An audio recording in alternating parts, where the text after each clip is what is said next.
Bien-aimés dans le Seigneur, Shalom.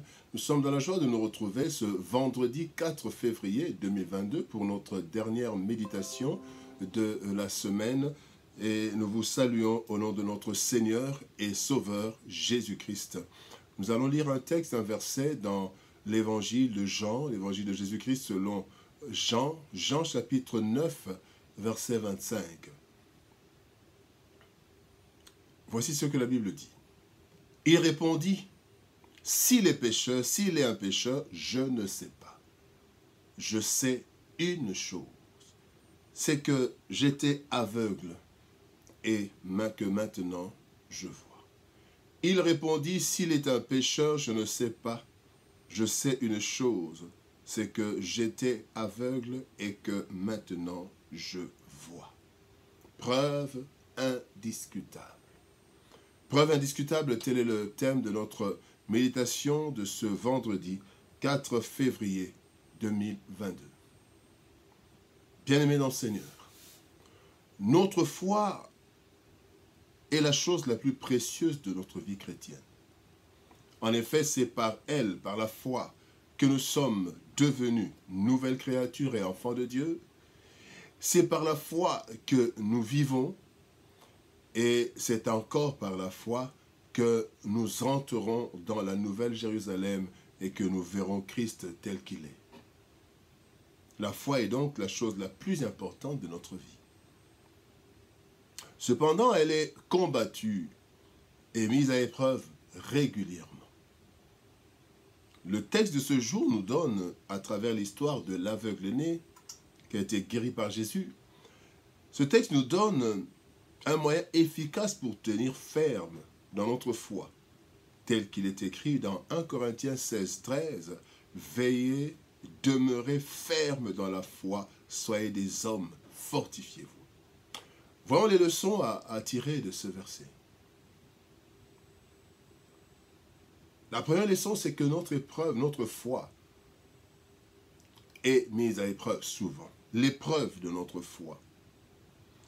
Dans notre marche, bien-aimés, plusieurs choses mettent notre foi à rude épreuve.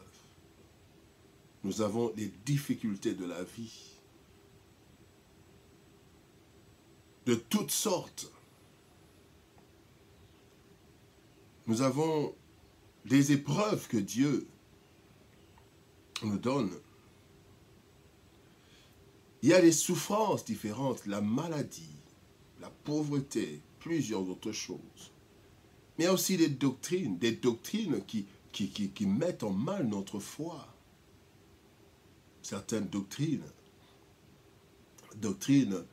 qui ne sont pas bibliques évidemment. Il y a aussi les sollicitations du monde. Le monde nous agresse, le monde nous sollicite pour faire des choses contre la parole de Dieu, contre notre foi. Et c'est là l'épreuve de notre foi. Mais il y avait les inégalités. Quand nous voyons les inégalités, nous sommes révoltés et notre foi parfois est secouée. C'est au point que parfois, nous pouvons nous poser plein de questions troublantes au sujet de notre vie chrétienne. Jean-Baptiste, dans la prison, bien-aimé, a aussi connu une secousse de la foi. Il se retrouve en prison. Il ne comprend pas comment ces choses lui sont arrivées. Sa foi est certainement secouée parce qu'il commence à se poser des questions sur le Christ. Au point d'envoyer des disciples auprès du Christ poser une question dans Matthieu 11, verset 3.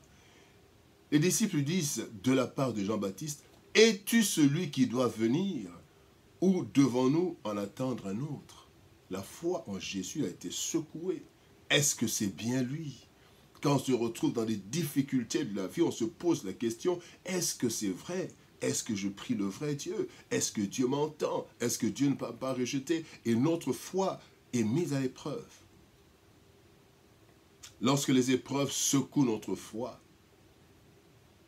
nous avons besoin, bien-aimés, des preuves de notre foi.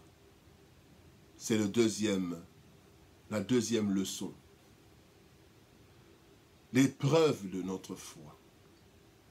Ici, bien-aimé, l'aveugle né ne sait pas beaucoup de choses sur le Christ. Et lorsqu'il est acculé par les chefs de l'Église, les pharisiens, il n'a pas plusieurs arguments à étaler. Il dit, ce que je sais.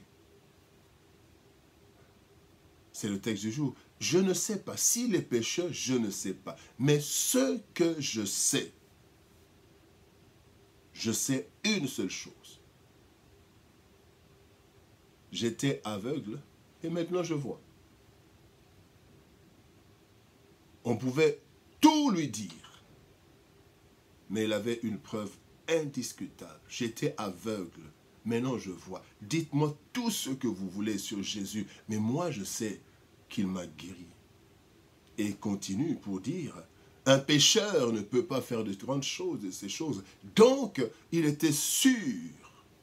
Il avait une preuve, il avait des preuves, une preuve indiscutable de sa foi, de la foi, de la divinité de Jésus.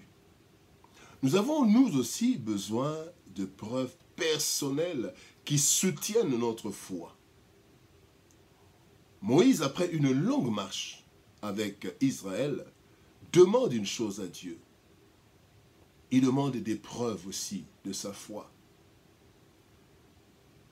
Exode chapitre 33, verset 18, Moïse dit, « Fais-moi voir ta gloire. Seigneur, j'ai marché avec toi, j'ai entendu ta voix, j'ai ceci, mais Seigneur, fais-moi voir ta face, ta gloire. » Nous avons besoin de cela.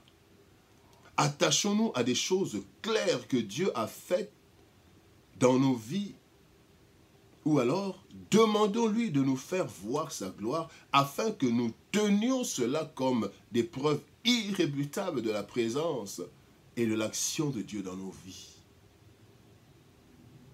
Je ne sais s'il est pécheur, je ne sais. Mais ce que je sais, une chose, c'est que j'étais aveugle et maintenant je vois.